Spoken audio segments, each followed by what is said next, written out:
This phone is messing me up here. Okay.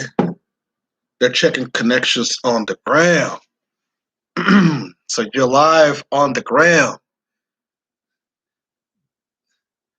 What's up? What's up? What's up? What's up? Hit that thumbs up if you're listening on YouTube. Hit that thumbs up button. Talk black to me. Talk black to me. I'm Lawyer Henderson for the Lawyer Henderson podcast show. Thanks for tuning in tonight. Like, share, and subscribe. Yes, like, share, and subscribe, family. Like, share, and subscribe. Number to call in if you want to talk to me. You don't have to, but of course, it's an interesting topic today, as all my topics are. We're talking about the Tamika Mallory controversy. She's selling cars for Cadillac or whatever. We're going to weigh in on that, ladies and gentlemen. Plus, we're going to be talking about who is really Amanda Seales and why does she matter. All of the crazy stuff that this woman said, we're going to be talking about that as well. Plus, our brother DMX, of course, he's fighting for his life right now over a drug overdose. And the white supremacists are already talking about it relating to COVID and all this old stuff.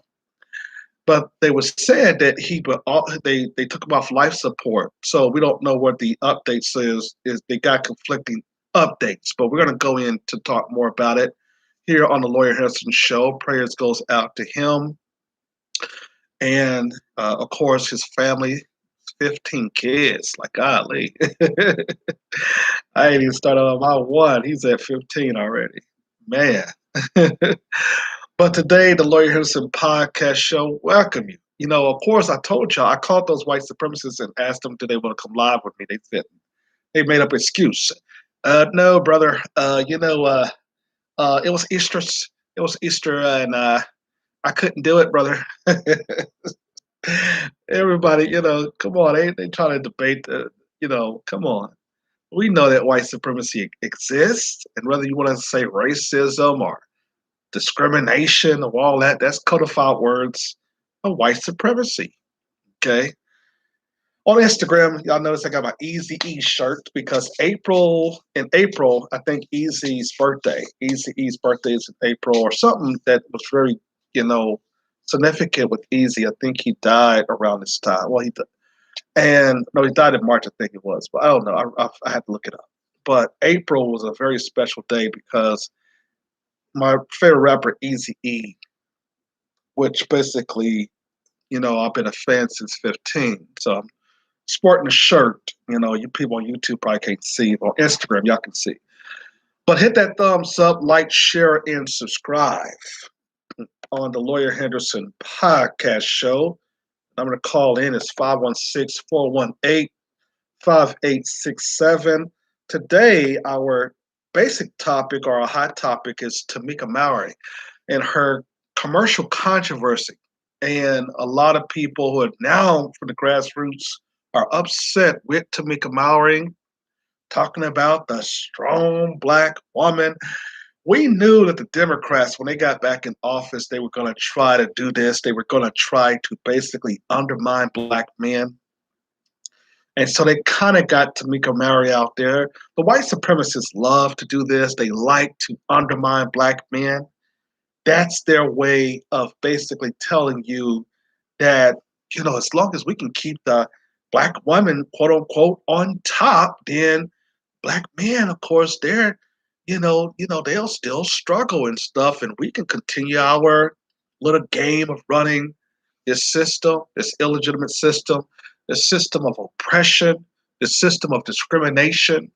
And you had Tamika Mallory out there saying, black women have made the system better. No, if you're going to take credit of this system, you mean then that you're taking credit of a system that has oppressed both black men and black women, and you're continuing to advocate for a system that has not done anything for black people. They have not given us our reparations for enslavement. So this commercial that Tamika Mallory did with Cadillac. We're gonna go in depth into it, and also this ghetto chick, hood rat, Amanda Seals. Amanda Seals, you know, she was, her and Tariq Nasheed went back and forth on some stuff as well. But I kind of really worried about some of these women who basically just are is confused. You see, so many people are basically trying to come over here. They abandon their own countries and they're coming over to the United States and they're basically trying to be a tethered. They're trying to get in front of black people in their struggle of what we owe because we are the native blacks in this country. So what they're trying to do is they're coming over here, they're trying to help the white supremacists to undermine us. And every time they even say this name, Amanda Seals, you know, that's what I think of her.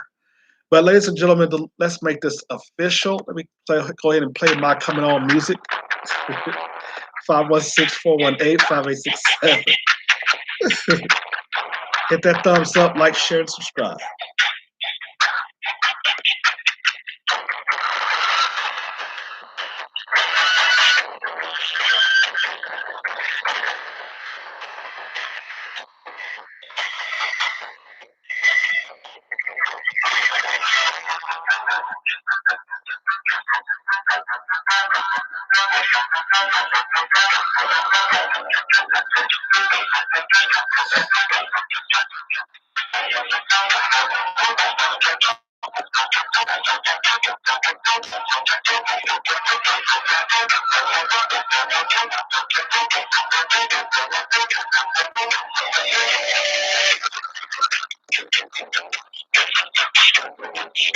516-418-5867.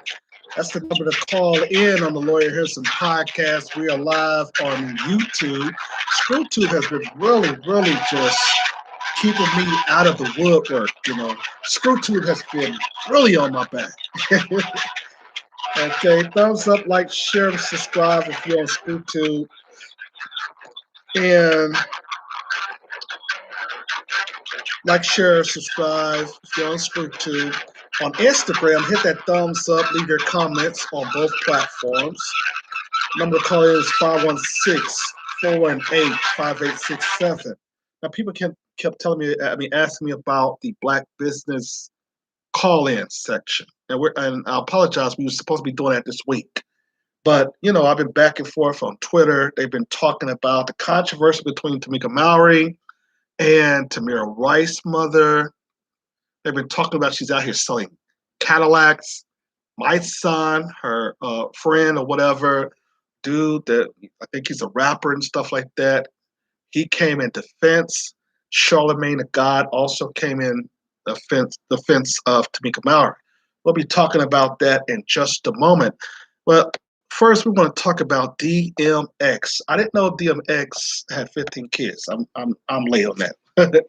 But several sources have confirmed that DMX is still on life support. Marie Richmond's DMX lawyer spoke with Rolling Stone saying he was given the wrong information earlier this evening.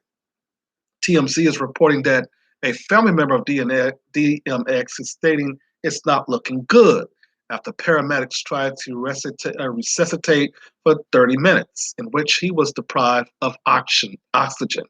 The lack of oxygen has severely impacted his brain. The publication is also reporting that the rapper's children are en route to him. Now, this was 4 days ago, but they last did an update saying that he was taken off of life support.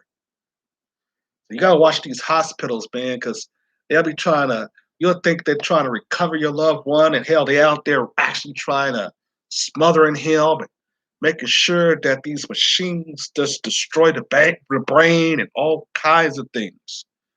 You got to really watch these people in the hospitals, and there's certain types of nurses that really have a lot of information because the doctors sometimes, they benefit from killing you. So it's really up to the nurse whether or not you really have a chance, because the nurses are the one who knows what's going on. Then when something really happened or the system says, start beeping, the doctor come in.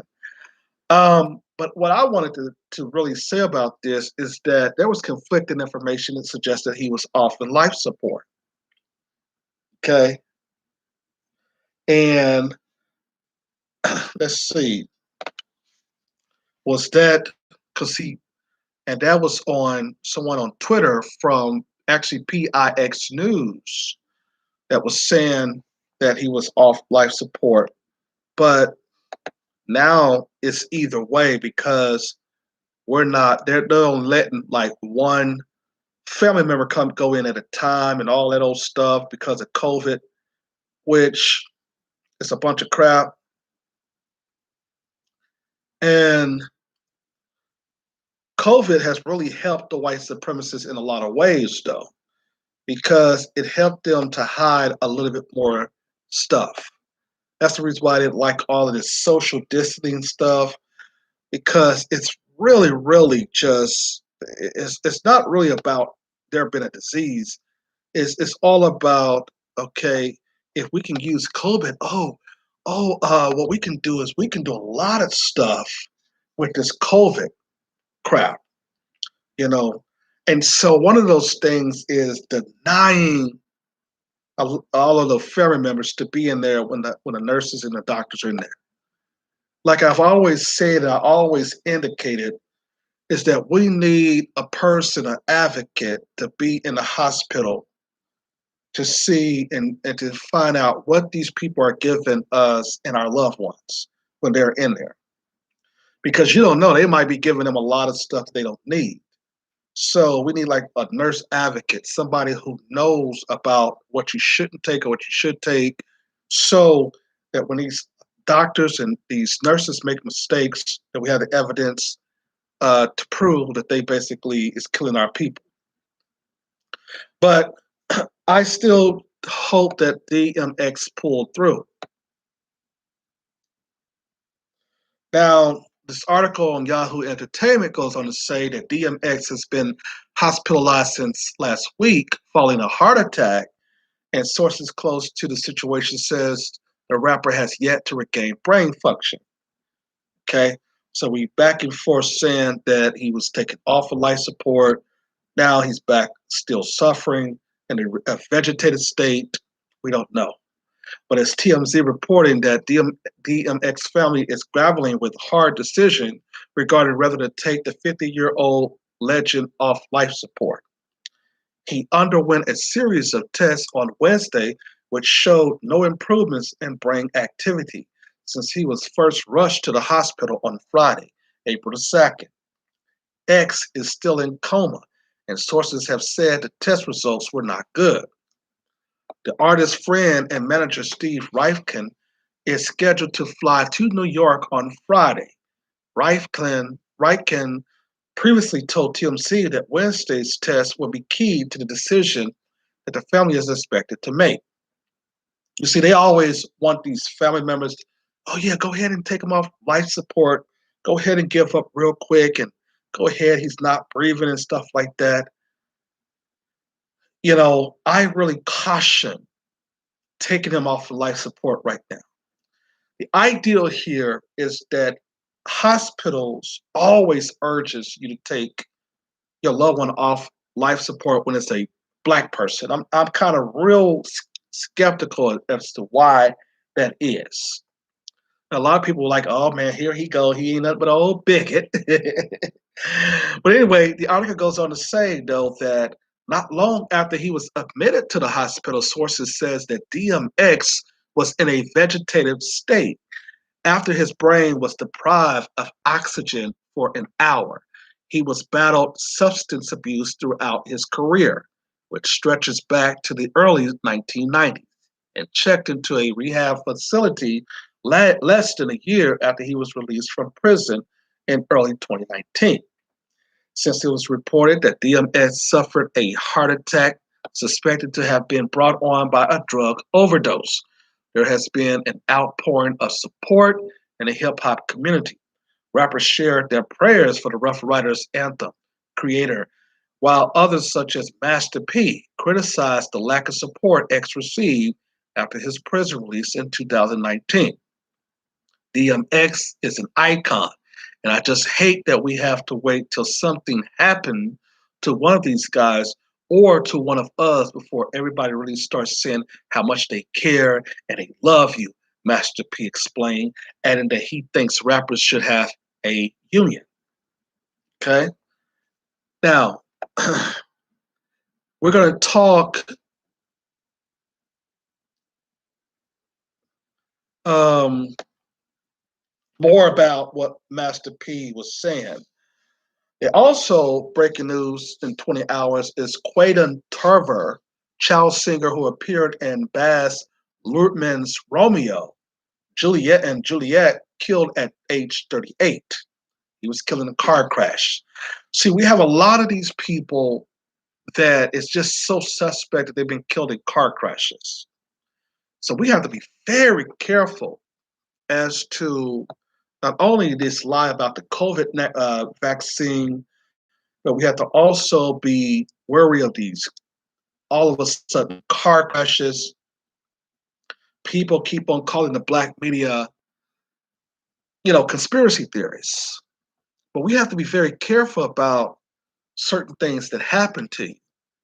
You see, the white elitists and their black flunkies are always constantly and consistently on us.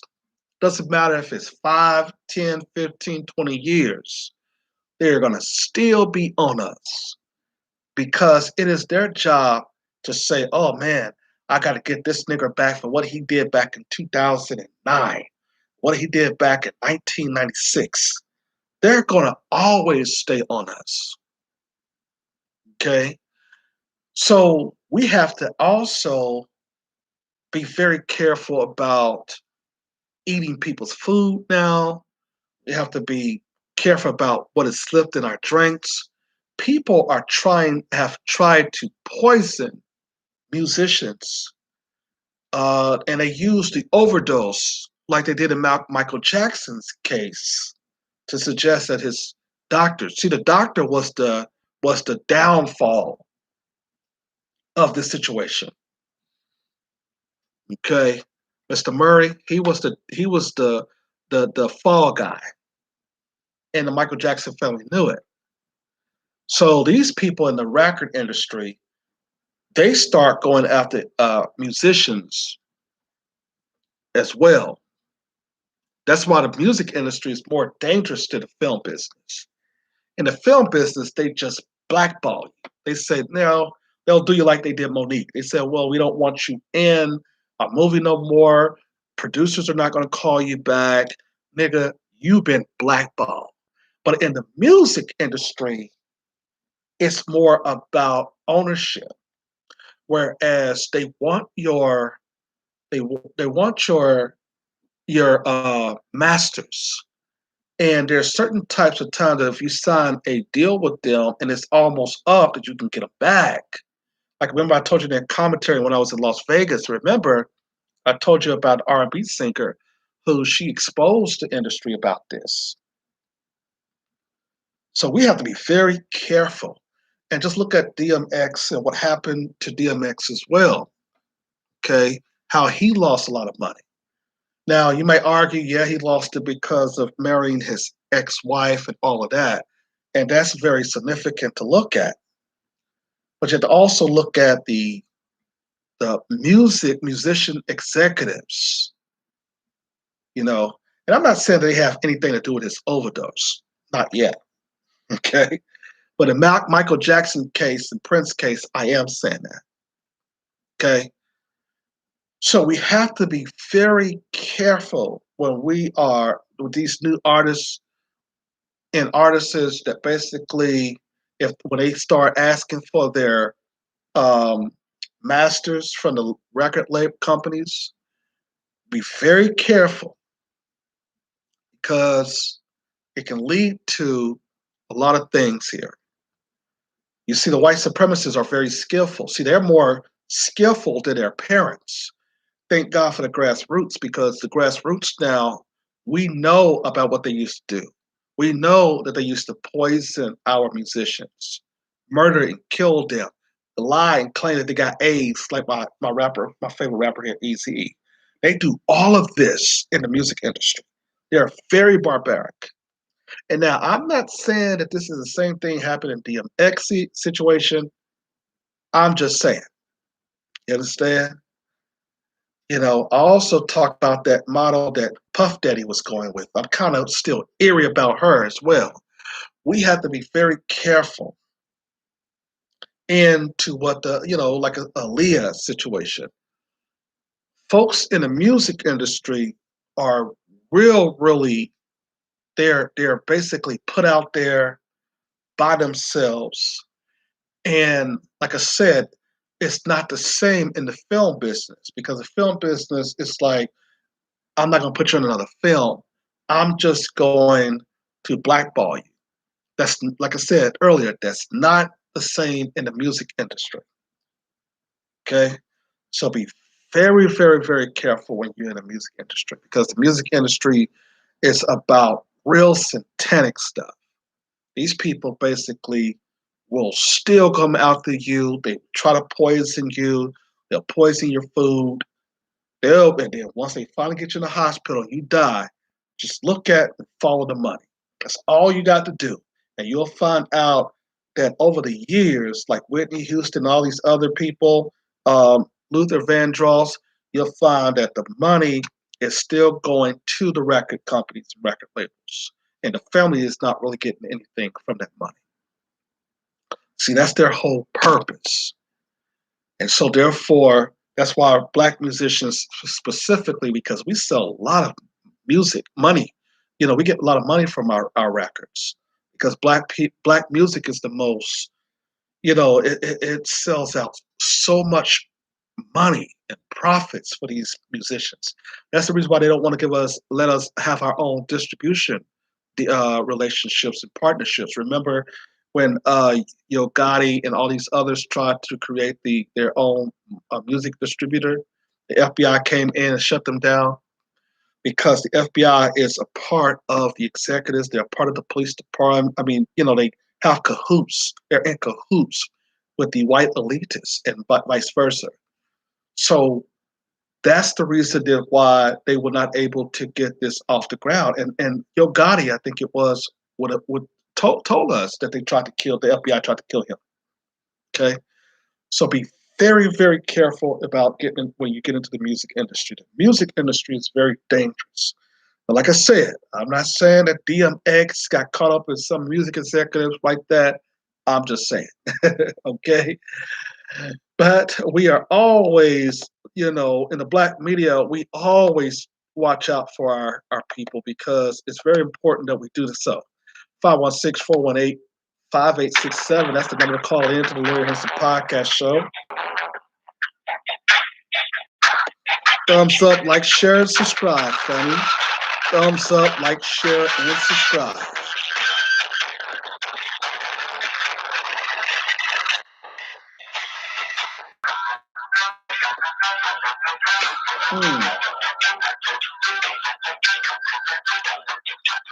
Like, share, and subscribe.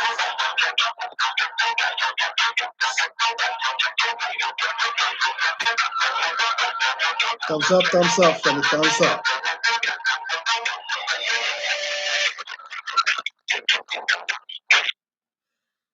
DMX is a Tupac. He reminded me of when Tupac was fighting for his life. The first came through that. He got shot 5 times, and the bullets. Remember, it was kind of like, when you pull through with getting shot 5 times, that right there is beyond a miracle. Okay, it's just trying to, I'm saying it really, it's just unbelievable and incredible when he survived his first, attempt to murder on him. Okay. So, like I said, it is really the industry, the rap industry is just full of just, you can't trust a lot of the people. in the music industry. You just can't, you know. But anyway, moving right along, this Amanda Seales woman, Amanda Ingram Seales. She has formerly stage name Amanda Diva. Now let's just go ahead and talk about who this woman is. American entertainer, solo career. She was touring with the music group Floetry. And since 2017, Amanda Seales was a part of the HBO Time show The Real, alongside Fat Tail, Lonely Love, Tamara Mallory, Adrian Bellin, and Jenny Ma. But Amanda Seales basically kind of do the same thing that Michi X do, and that is that a lot of them. I mean, when you want to talk about women who have foul mouths, these two got really foul mouths, you know. And I'm like, you know, a lot of times, you know, we as men, we try to not curse as much around women. But when you have women like these two who curses just MF this and MF that and say a lot of stuff and so here's the thing. You know, I know that when Tariq was saying that she was not Foundation of Black America, you know, she was saying that she was from Inglewood, California, and she was born, you know, but they said she was also born in Grenada, which I think is in the Caribbean. And so she has gotten her mother gotten dual citizenship from in the U.S. and Grenada, right? And that's interesting. It is always that black people we can't go to other countries and get dual citizenship. You know, other people can get dual citizenship and we can't. Like for instance, people like Amanda Seales' parents is able to get dual citizenship all in other countries. But as soon as a black person goes to, let's say, Maui or whatever, and other parts of the world, it's a problem for us to get dual citizenship with those countries. But I think that her and Tariq not too long ago got into an argument when he said that she's not a foundational Black American, which I describe always as Black natives, like Dr. Claude Anderson do. And all you heard was, you know, cuss word after cuss word, cuss word, cuss word, cuss word. And it's like, okay, if this woman is going to basically, you know, say that she's an activist, at least, you know, she can basically say some clean words. You know, does she have a, a vocabulary of other words that she can use? I think not. She probably don't. But this Amanda Seales, I think, should get some therapy because the problem with her is that she basically just cannot just let things go. Okay. I want to,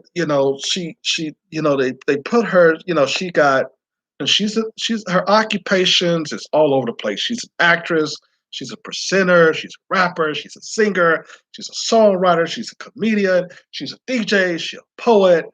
This woman got all kinds of occupations, and I'm not saying there's nothing wrong with that. I'm not saying anything wrong with that. But the thing about this is that this woman is all over the place, even when she's talking. Okay, whatever this woman cannot make her points, she's gonna curse. And we try to basically watch out for those types of people because it's okay to basically use foul language, but when that's the only thing in your vocabulary, kind of like Michi X, the difference between her and Michi X, even though she curses a lot, she is an intelligent woman. She can, say things that make sense. She basically, when she in her podcast, she used cuss words, but it becomes more meaningful. Okay.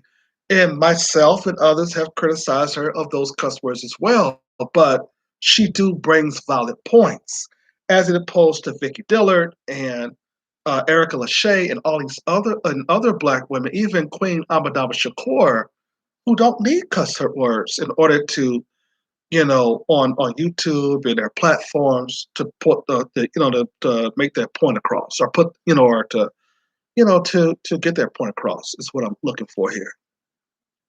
But this Amanda Seals, man, I mean, this woman, I'm like, wow, did this woman got any kids? This woman is crazy, man. Okay. Now, she do have a weekly podcast. This is Amanda Seals. It's a weekly podcast titled Small Doses. Now, according to Wikipedia, activists and controversies that Ms. Seal has had in the past was in 2010, Seals teamed up with The Truth to star in an anti-smoking campaign. In 2019, Amanda Seals was involved in a controversy where many people mistakenly reported that she had accused former NFL player and neurosurgeon resident Myron Rolle of sexually harassing several women. She made several Instagram videos alleging he was sexually inappropriate and was sharing that she had heard those allegations from other women. Multiple people who were spreading the story has seen admitted that Seals did not make those allegations herself. In a week's proceeding, Rodney Reed, November 2019 execution date, Seals publicly urged Texas Governor Greg Abbott to exonerate Reed to stay in his execution. She later rescinded her support after learning more about his history. Okay, so she's saying that she supports the death penalty. And just like a lot of women who claim that they're activists, not all, but a lot, but some, let's say some, they can just get a few information from certain people, and then all of a sudden it changed their whole mentality on something. Like we're going to be talking about Tamika Mallory here in just a minute. You understand? But it goes on to say, however, that Seal's first book, Small Doses, Potent Truth to Everyday Use, was only released in 2019. The book is an extension of her wildly popular podcast of the same name. It is a volume of essays, items, original illustrations, and photos of her trademark self-help from the hip style of her commentary. Now, if you look at Amanda Seals, okay, this woman is desperate for attention. And I'm trying to figure out why no man has not given Amanda Seals no attention. Is she a feminist? Is she too feminist? Because of course, remember, if you're a feminist, that means that you don't like men. Of course, you definitely don't like black men. The black feminists, they hate us. If you're a black man in America, the black feminists do not like you. But I'm trying to figure out. You can help me with because she's over there working, of course, with a lot of people from the LGBT community as well. So when you're working with those types of people, she's over there with Issa Rae. And I'm not trying to say that Issa Rae is in the LGBTQ, but she's working with those people. Okay. But her, and like I said, Tamika Mallory, who I'm going to talk about next, got these feminist roles and these feminine ideologies that continue to keep the black community divided. And this Amanda Seals, just look at it. She's been with Issa Rae and Issa Rae on the Real and Insecure and Blackish and all these other types of programs that if a black man basically produced these programs, of course we would be called all kinds of names. They'll be Me Tooing us. So women, as Kevin Samuels pointed out, get all of these shows where they're just basically just bashing men, talking down, and but as soon as we get the same shows, oh, we gotta boycott it. We gotta meet too. We gotta do this and we gotta do that, and it's kind of like it's just ridiculous. So women like Amanda Seals try to play that that same thing. They try to play the same game, and we know that Amanda Seals love attention. Okay, that's the reason why I'm talking about her today on the podcast. Amanda Seals love to get attention, whether it be from the white press, probably from your YouTube press. This woman love attention, and that's fine. If this woman needs attention, let's give it to her, right? But Amanda Seals has long been open about her love-hate relationship with Hollywood. The actress revealed Friday that the unique pressures that comes with Tinseltown resulted in her suffering a nervous breakdown back in March. Okay, how many of y'all remember she broke down in March, right? Seals says during a wide-ranging interview with the Breakfast Club Friday that her breakdown came from realizing many people understood her, and because of that, she felt she's always going to struggle. Okay, but she's felt that she's always going to struggle with what? At the end of the day, I had started to believe that what critics made up about me, she continued. If you're not careful, you let the people who know you least tell you about yourself. End quote. Thankfully, the insecure star turned to therapy and other methods such as boxing and other energy healing to get her mind and body back on track. Okay. So she obviously sucked in comedy, right? Did not make people laugh. And even in the films that she got with Issa Rae, she's not really funny. There's nothing comedic about her. You understand? That's probably why she's upset, right? The stand-up comedian said her new wellness routine allow herself to be open to whatever the possibilities are to be a healthy and well. Seals has been in the headlines for the past with a few eyebrow-raising incidents. Back in 2019, she was open about being kicked out of the party held around Emmy Awards for Black Hollywood.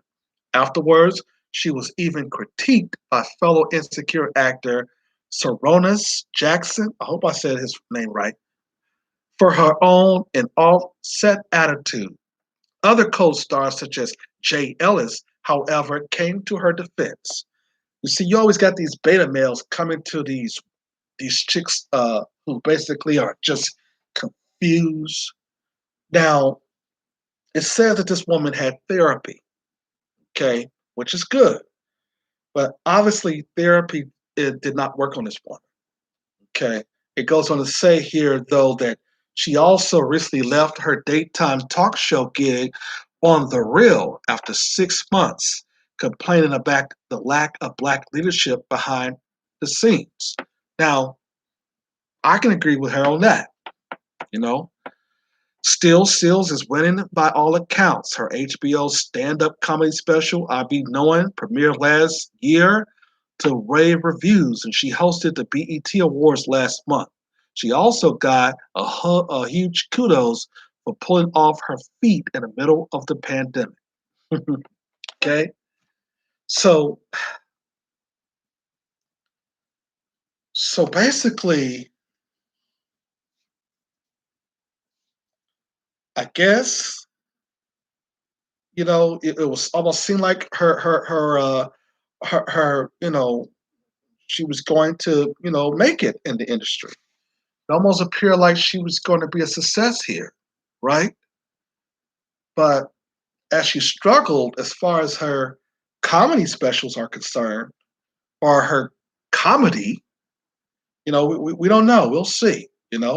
Could all of that, blabbermouth to out against black men or whatever, black people in general, could that be based upon the fact that, she's just not funny or she don't have a lot of support? We don't know. But just leave your comments on that. But I had to talk about Miss Seals. Let her know that I'm very much worried. And if the therapy did not work, I urge Miss Seals to basically go ahead and continue the therapy with some other doctor. Just my opinion. Okay. 516-418-5867. That's the number to call in. You're listening to the Lawyer Henderson podcast show. Family, go ahead. And if you call in, we'll give it away one shirt tonight. 516-418-5867. The University of Black Power. Now, we're not like other platforms. We have not been on that long. And since we have not been on that long, I see you in the chat. Thank you, Mary Jones, for that. We have not been on for a very long time, like other platforms. So, of course, we're still, in that beginning phase. I remember a lot of other people, other platforms, and what they talked about is how they used to be a small thing. And then 3 or 4 years later, they were growing, their platform grew and all of that. So, and I congratulate that type of success. I really do. But that's one thing that I really support is that if you got a platform like a podcast or you're doing something to uplift our community, it's always important to celebrate those things. I like celebrating that kind of achievement. Okay, but anyway, Tamika Mallory, Cadillac commercial controversy. Mm, mm, mm, mm. Man, we are just all over the place with these controversies that, see, it used to be a time where you were getting away with like Al Sharpton and all these people and Jesse Jackson, when they go behind closed doors and they just basically say, "Oh, I won't protest against your company as long as you donate to my organization." And that is quote unquote selling out the black community, right? You see, now the grassroots has started, they really basically cannot do anything that much without us criticizing them. Okay? But that did not stop Tamika Mallory, okay, for doing her Cadillac commercial. Now, of course, I like Tamika Mallory. I think she's a beautiful woman. Um, but Tamika has been saying some off code stuff. She has been doing some stuff that is off code. Okay. Some of the things that she says have been um, suspect, but it does not really, um, it's not really that we should criticize our sister that quick. I mean, she's 40 years old, right? And she's still learning, she's still growing, okay? Like a lot of people do. And let's give some background before we get in depth as to the controversy about her selling or doing this commercial for Cadillac. Black folks used to like Cadillacs back in the 70s, 80s, and 90s. In the 90s, we all knew a cousin and an uncle who had a Cadillac, right? So Cadillac had been losing some money for a long time, so they're trying to get their black support back. We're not really, black folks when they get a little bit of money, they're going after BMWs and What else in the chat room? What else is black people buying nowadays besides Cadillacs? The old school players, they're still rocking with some Cadillacs. They still doing it. No, but let's talk about Tamika Mallory. Let's talk about this attractive woman here. Tamika Danielle Mallory, born June 8, 1980, is an American activist. She was one of the leading organizers of the 2017 Women's March, for which she and her three other co-chairs were recognized in Times 100 that year. Mallory is a proponent of gun control, feminists, and Black Lives Matter movement. Okay, now Tamika Mallory is a protege from Al Sharpton. She became a member of the National Action Network, and that brought her a brush into the spotlight. She came in under the tutelage of Reverend Al Sharpton, became the youngest executive director of the National Action Network in 2011, and she was also selected in 2014 to serve as a transition committee of New York City Mayor's Bill de Blasio. During the time, she helped create the NYC Crisis Management System, an official gun violence prevention program that awards $20 million annually to gun violence prevention organizations. So Tamika Mallory do have credits. She do have, whether or not you might say that her struggle to basically advocate for Black people is kind of somewhat confusing, right?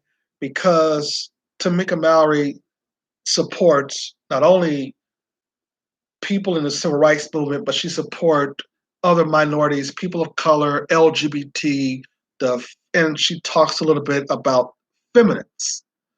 She's basically, remember I did a commentary on Tamika Mallory not too months or so ago about asking the question of whether or not she's going to turn with this feminist talk, right? Okay. But the reason why we were very upset with Miss Mallory is because not only about making a point of what Tamir Rice's mother said, but one of the largest supporter of the march that she did and that she was the co-chair of was Planned Parenthood. Okay, Mallory explains that they partnered with Planned Parenthood because they provided women with life-saving health services. Tamika Mallory, how do Planned Parenthood helps women with life-saving health services? Tell us how. Planned Parenthood has been known to abort and kill babies. Okay? Remember, in the Black community, we talked about the more than 40 million Black children aborted because of Planned Parenthood since they were started by that racist Margaret Sager or Singer, or however you say her name. So we were basically in support of Tamika until Tamika started leading astray to other, programs, until which the Black community was just really just saying, wait a minute, sister, we cannot be supporting this LGBT stuff, this gender war, advocating for everybody. You see, and so our sister Vicky Dillard called out Miss Mallory. And the thing about this is that we basically know that Tamika has done some great things. You had Roly Poly Martin who talk about that. Y'all out there talking about Tamika. Where is y'all? Where's y'all receipts and credentials? What kind of activists? How? I mean, what have y'all done? Those of us who are calling out Miss Mallory for her feminist behavior. Well, Roly Poly Martin, well, let me tell you what I've been doing, Roly Poly Martin. Since I moved to Georgia, before I moved to Georgia, rather, I tried to save a man by the name of Donald Pete. He was basically brutalized by the police, spoke out against that. That's my activism. Came to Georgia, advocated for Troy Anthony Davis, wrote a book about it, which is already out, called Foolish American Politics. And in that book, Mr. Davis, before he died, wrote me a letter. In addition to that, Janala Wilson advocated for them, rally protests in the, recently with the, I was downtown where they were flipping over police cars because of the George Floyd situation. Activism is within myself and others, and even I also rallied with Al Sharpton in Janelle Wilson's case, right? So activism has always been a part of me. So roly poly cannot say I don't have receipts. Okay. So the ideal here is that roly poly is talking about people who don't have receipts, people who are hiding behind their computers, who are not on the front line, and who are basically advocating for justice for Black people in this country. What we're saying about Tamika Mallory is that we're not criticizing our sister, is that we want her to not be led astray by the white supremacists and the LGBT and all of these feminazis who continues to try to critique and criticize and keep down the Black man. Let's look at it right here. Tamika Mallory often then has spoke out against injustice. She often talked about her son's father, who she lost due to gang violence or whatever. She has done some things good. For instance, Mallory has been criticized for her relationship with Nation of Islam leader Louis Farrakhan in support of Assata Shakur, a former Black Liberation Army member convicted of murder. On February 25th, 2018, Mallory attended Savior's Day speech led by Farrakhan, where he made various anti-Semitic remarks. See, there they go. You see, these white Jewish people, you got to watch them. I keep trying to tell people that, okay? It goes on to say, though, and later posted positive comments about the event on social media accounts. See, when she went up against Meghan McCain, when they were on, what's that, The View, The Real, one of those shows. I don't watch none of this stuff, though. But Meghan McCain tried to check our sister on her going to Savior's Day to listen to Farrakhan and giving Farrakhan a hug. You see, the white supremacists always try to get you to think that they have a struggle, and they basically use the see, Michi X, like I said, I told you she made great points about certain things here. But she made a great point about the Jewish community, that they always try to pretend like they are a part of our struggle, but behind closed doors, they're working with the white supremacists to try to keep us down. When we talk about in the Black community, is we always indicate that we follow the money. Black people are busy wanting to be entertainer. They are busy wanting to put on a clown show. They want to basically go out there and entertain everybody behind closed doors. No one is watching the money in the Black community. That's the reason why Black people are on the bottom of every political, social, and economic situation. See, while we are all in the strip clubs and chasing panties, Black men have to understand is that we're losing our financial and our economic system because we're not following the money.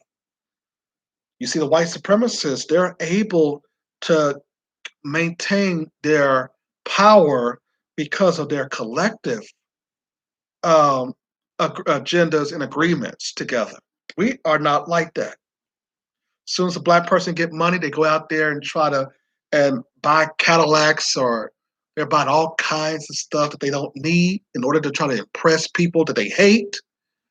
And that's what our brother Will Smith said, which was very interesting and still holds truth to this day. But back to our sister Tamika Mallory. We, like I said, in the black conscious community, we love our sister Tamika Mallory. But Tamika is trying to win over everybody's support, and you cannot do that.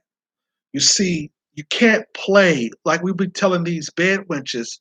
You see, when Zaddy be beating them down and bloody and their eyes be all black eyed, and then they want to run back to the black community. You see, you can't play both sides of the story here. Somebody talk black to me. You can't say that you're supporting black people. You got Stacey Dash down here talking about she wants to now date black men again. You see, you can't be. You know, you got to make up your mind. Do you love black men or you don't love us? You can't. It's no back and forth here. Either you love us or you hate us. Okay. And we're not saying that our sister Tamika Mallory hates us. What we're saying is that the white supremacist has used her to do this commercial to say, I come from us. They've always put on our women to undermine black men. You see, the black feminists and the LGBT community and the white supremacists, as soon as Joe Biden got back into office, all of a sudden start hearing the same kind of rhetoric that you've always heard before when Clinton was in office or when Obama was in office. You know, this so-called independence that black women think that, oh, I'm independent, I don't need a man, all this crap. And that's the basics of what her sound bites were in this commercial. This is why it's very controversial. When she got out of this Cadillac that White Daddy allowed her to use in order to do this commercial, she got out talking about this strong, independent black woman crap. Okay? And I told you that a woman does not have no power without her relationship with a man. There's no evidence that women have empowered themselves without men. Now, that might be a controversial statement, but it's also true. The ideal here is that Tamika Mallory and the black feminists are saying, oh, we can do it. We can do this and we can do that. And then when you see them behind closed doors, they got White Daddy somewhere hidden behind, and he is the one out there moving everything before them. Same thing with these home loans that y'all go out and get and talk about, oh, girl, I did this by myself and blah, blah, blah, blah. No, the white supremacists have a I will see what I can do for you mentality for the so-called independent black woman. That's the difference from what they do for the black man. For instance, let's give you an example. When you go out there and get a home loan, a black man could have great credit. They can have a certain types of income, but they rarely can get the home that they want. I mean, I'm not saying they can't get no home, but the white supremacists at the bank would say, well, we can't put you in that home, Mr. Henderson, but what we'll do is we can just give you that home. And so we're selective. They select us and keep us basically in a limited, space of what this is what you got to choose from. But no, for the independent black woman, they said, well, you don't qualify for this, you don't qualify for this, but let me see what I can do. You understand? So black women have an extension of let me see what I can do from the white supremacists that make them think that they're independent. See, but behind closed doors, white daddy is giving them their co-financing. They don't do the same thing for black men in a sense, okay? So you are not doing things by yourself. All you doing is putting down the 3% payment on the home. You understand? And so white daddy leads you to believe, oh man, I went and bought me a house, girl, I'm independent. No, there was the government behind you. The banks fund you because it's let me see what I can do for an independent woman. The ideal here is that that rhetoric is getting old for us. Well, let's look at what Tamika Mallory was saying in her commercial with Cadillac. I came from a family of strong black women. You see, as Vicki Diller pointed out, oh, they want black women to be masculine. Okay, as Kevin Samuels has taught women who are now listening to his platform, quote unquote, put your DICK up.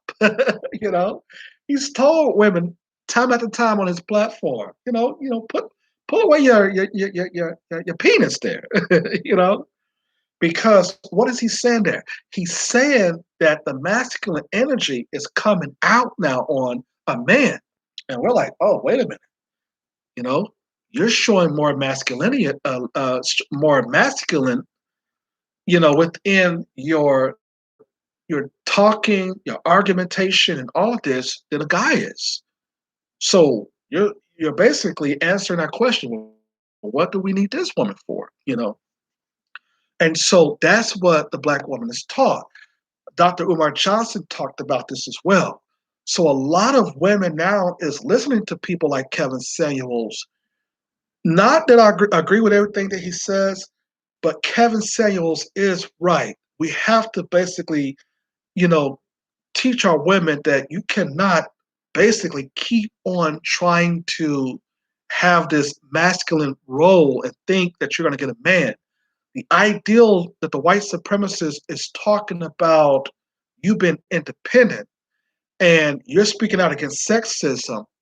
Well, that's what the white man's, women are up against on them. When they talk about sexism, the white woman is saying to her man, listen, you're being sexist in these roles. And so therefore they bring in the black woman to increase their numbers. And then when they get what they want, black women basically ends up with nothing. So you got to really watch out for your activism. So what we're saying about Tamika Mallory is that not that we basically are criticizing her, and also with Tamir Rice's mom, how they basically accused her and Benjamin Crump and Sean King of profiting off of the deaths of their loved ones, their kids, their sons that had died at the hands of these race soldiers, these thugs with badges who are calling themselves law enforcement. You understand? So she was right to say to the activists, let's not use the killings and the murders of my children to basically profit from that, because we're not getting anything out of it. And we are the grieving parents, is what she's saying here, is what Ms. Rice is saying. So no one is saying that Tamika actually profit from Tamir Rice, even though other platforms are saying that. I'm not. Okay. I understand that she may have never ever had a relationship with Tamir Rice's mom. But what we are saying is that we see the same thing that we saw with Al Sharpton and Jesse Jackson in the 1990s.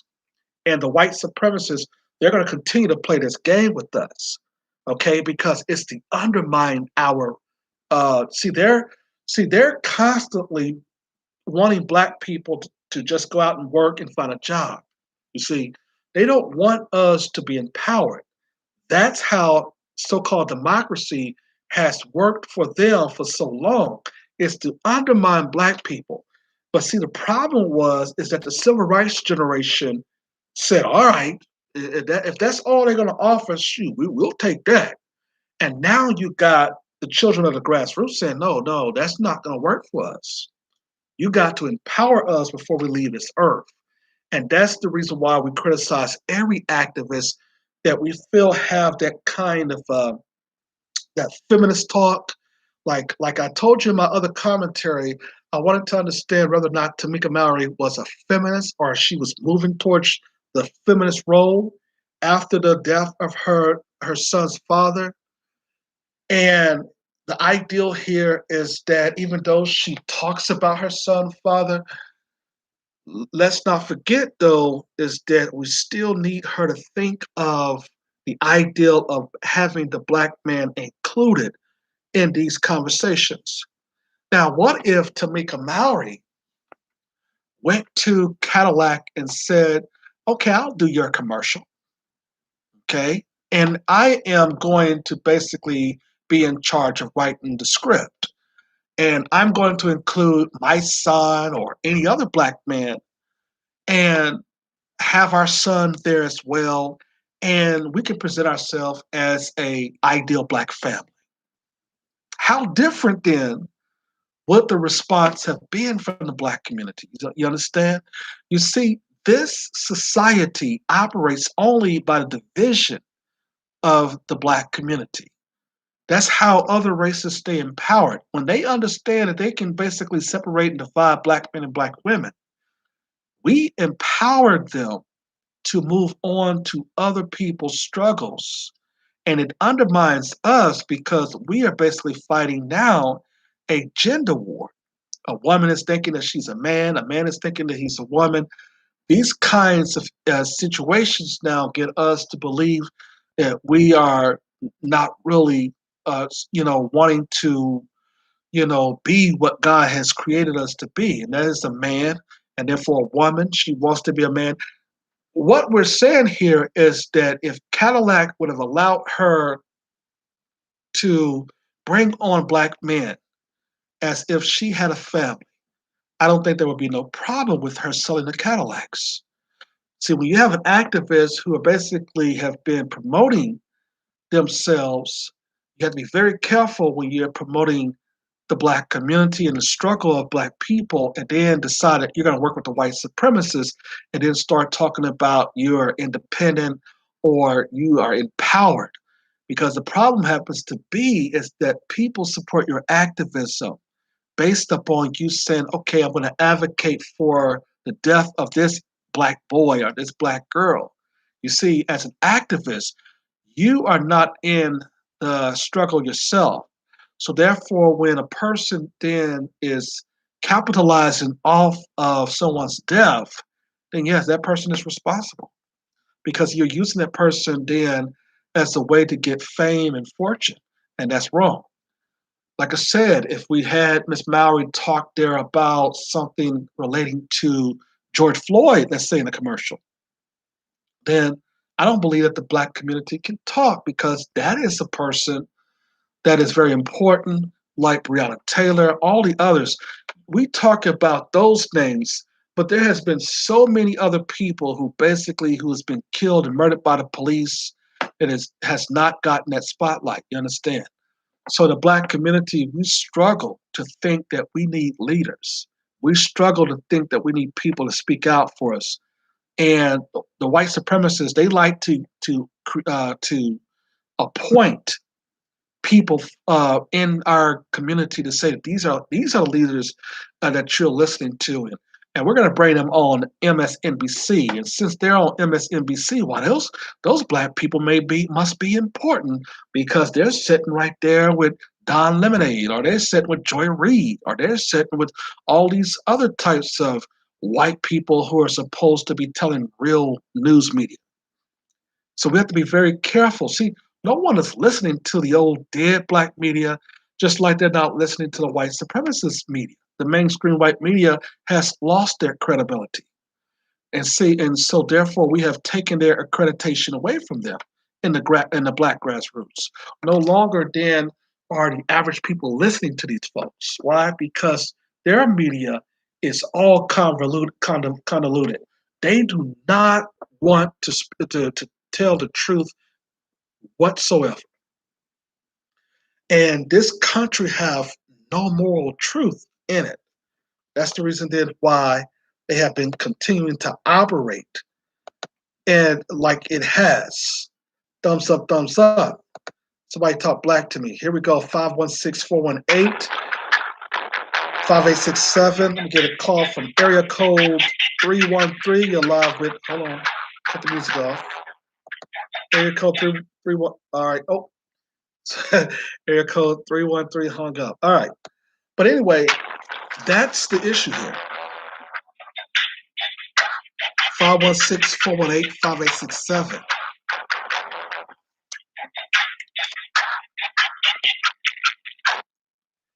All right, so we're still talking about thumbs up, like, share, and subscribe. Like, share, and subscribe. Okay. So watch this. Watch this. Here we go. So Tamika Mallory do have a voice in the black community. But right now, family, we're seeing that voice being propagandized with like the LGBT, the black feminist agenda.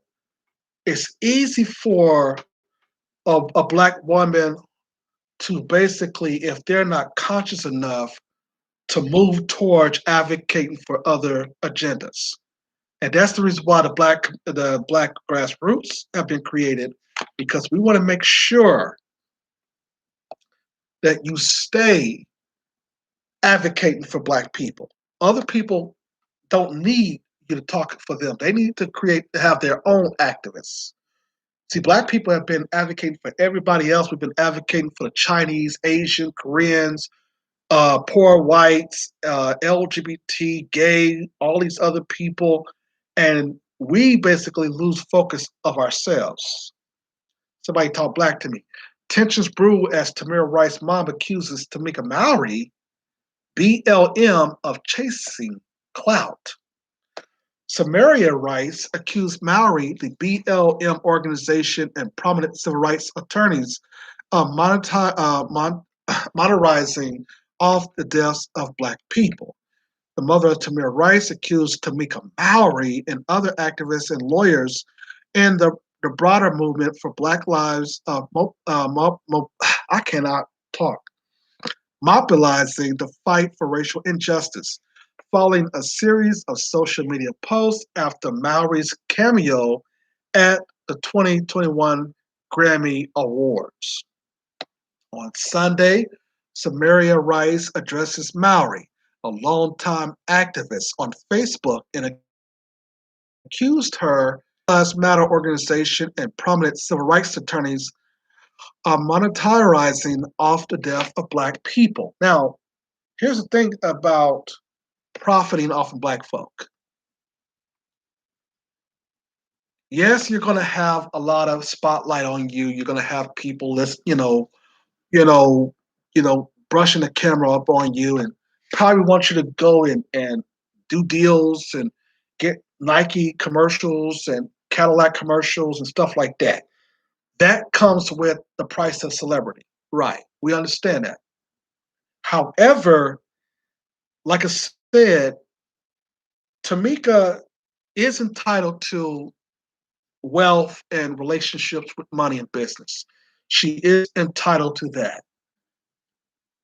When it becomes, though, that she's speaking out of social justice, the problem becomes when the people don't benefit from it.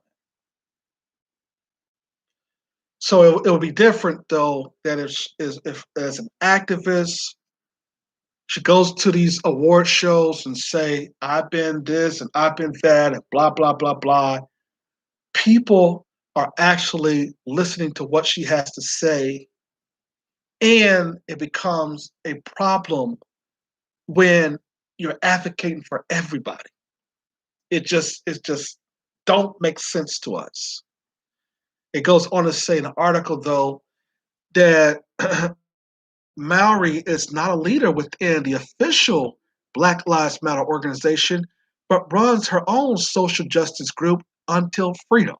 Okay, so she was a part of the National Action Network. Now she's have created her own organization Until Freedom. Then she's hanging out with this so-called rapper or poet, My Side, who tried to defend her. Talk about, oh, that's what we want. We need strong black women. Folks, we've heard this argument time after time after time about the strong black woman. We heard that constantly and consistently. It's every time the Democrats in office, we hear about that. You understand? God did not just make women and children. The last time I saw, God made man, women, and children.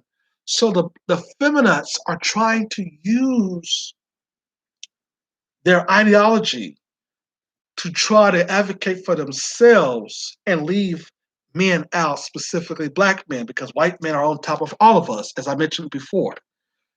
It also goes on to say here that you Black Lives Matter be riding these families' backs.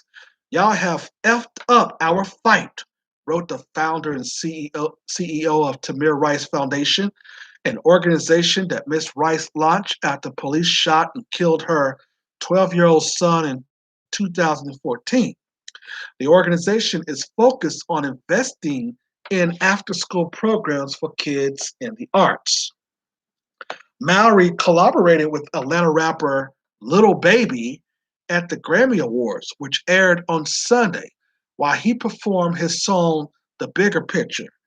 Mallory performed a poem addressing Black oppression and police brutality. Okay, now let me stop because the Little Baby is really,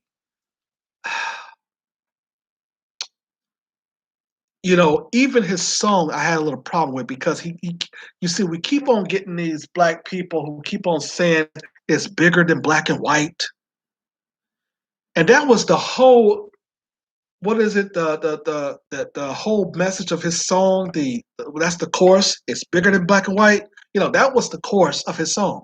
And no, it's not. It is a black issue. Their police officers are not killing agents, or however these agents. They're not killing white people. They're not killing Chinese.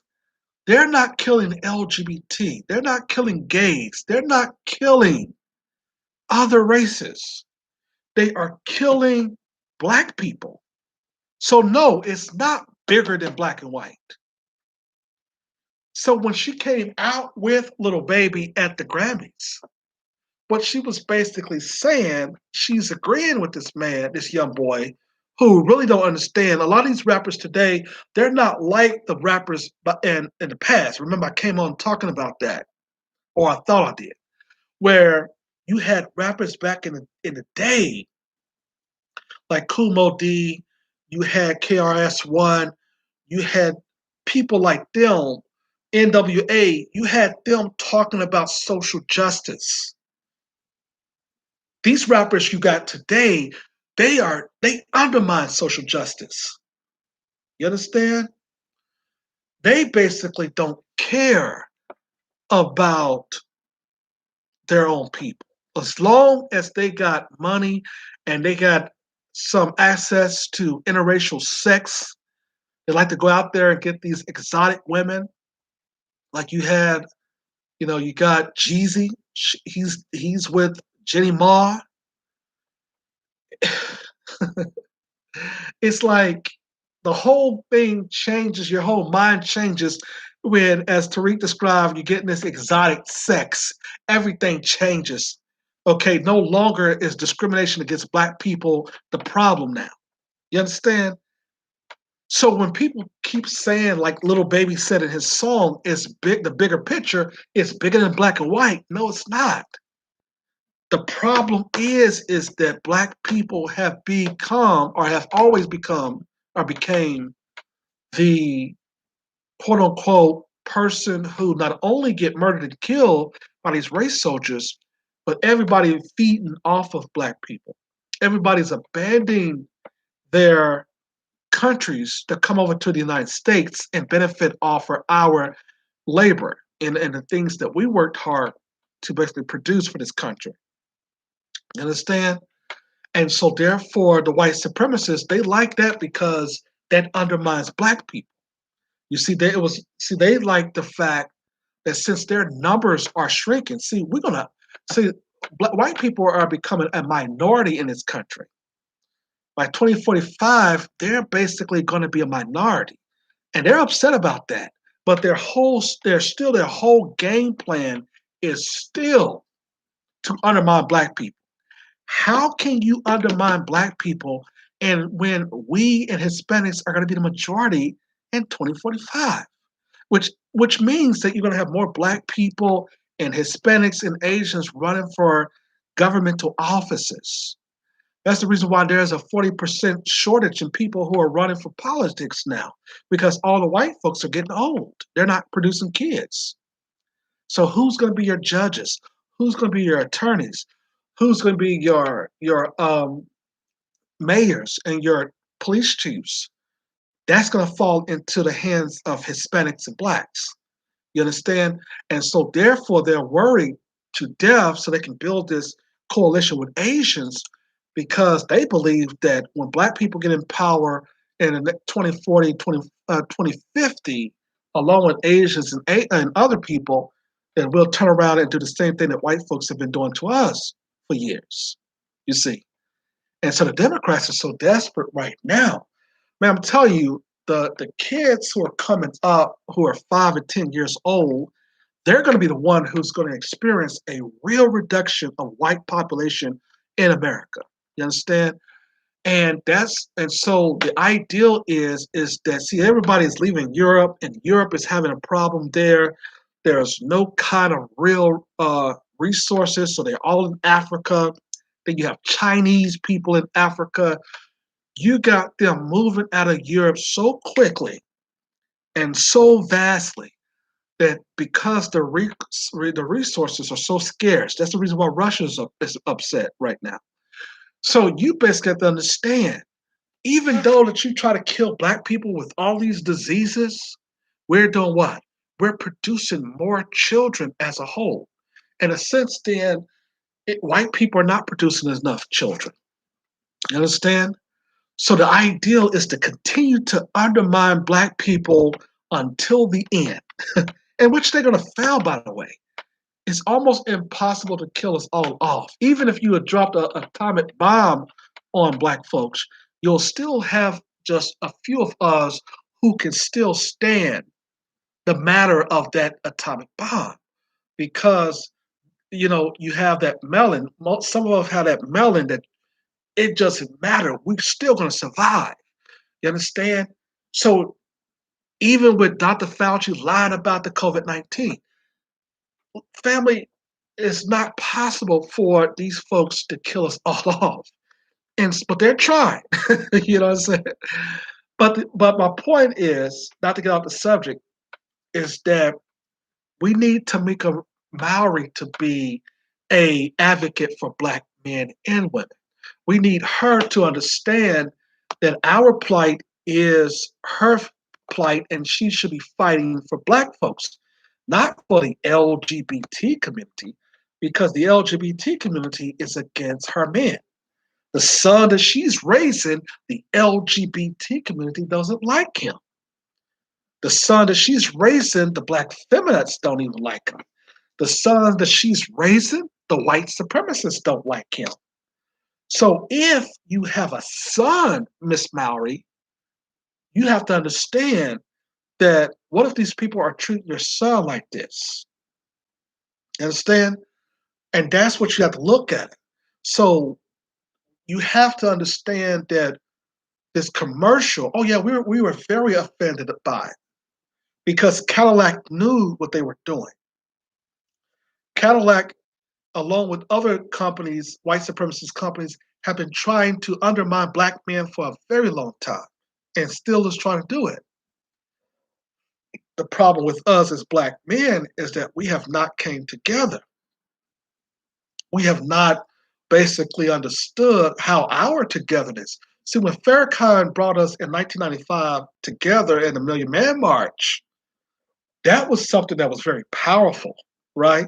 Because we've never seen a group of black men together like that for for years. So they're scared of that happening again. You understand? That's the reason why they pressured Farrakhan to say, no, okay, well, y'all said that y'all was going to support black women. Won't y'all bring them? So, and then you had the follow up, and then the women came. So you have to understand their threat against masculine black men. They're out here upset right now because not only is they losing their power, that they wanting black men to become uh, feminine so that we don't produce children. And they want women to be independent, so they say, "Oh, well, I don't need no man. I don't need no man. I can do bad by myself." You hear a lot of black women saying that crap. At the end of the day, you got to understand that comes from the white supremacists. As Phil Scott has said in the Diaspora News Channel and all these other people in the black grassroots, we pointed out what the white supremacists have been up to. You see, they don't like having children by their wives. You see, we as black men, we like having children with black women. So the ideal is that they're trying to reverse that. They want women going to with each other, and they want men going with each other, so that they can basically engage in all kinds of abomination, so they can stop and reduce our population. So we're fighting in the black community against that. And so we were upset with Tamika Mallory because she brought on this feminist talk that we did not like and we didn't support. We're not upset with our sister, but we're basically trying to educate her that we should not be going down that route. We came in her defense, of course, as black men when Meghan McCain tried to try to talk about, oh, you hang around with Farrakhan and he's an anti-Semitic and all this old stuff. You have to really catch white people in their definition of racism because they're not going to give you the true definition of racism. Only the black community who understand what racism is really about can do that for you. You understand? Cannot listen to white people. How can a people enslave you and then turn around and give you the definition of what racism is? And that's the problem with a lot of black folks. They taken the definition of racism the same way they taken the definition of Jesus and Christianity, and they get that from the white supremacists. And we're confused on that. You understand? Oh man, it's just so crazy here. But our support for Tamika is still there. Okay? We just basically want her to come home and stop listening to the white supremacists and being used by them. Okay? Because that can happen. Much love to our sister. And she's growing and she's developed. She does have a voice, and we do respect her for that. Lawyer Henderson podcast show. Area code 5. Y'all gonna call now that I'm leaving off air? Come on now. The phone system should hang up.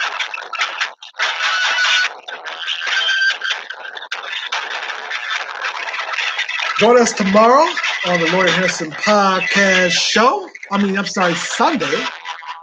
More controversy and also trying to give you an update on BMX. More with the Lawyer Henderson podcast show. We're going to be bringing in our black business. Just keep it on. We're going to be talking about our black business and how you can start your own black business. So this podcast show is over.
Watch this.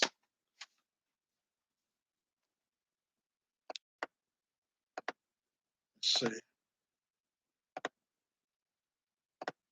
Watch this.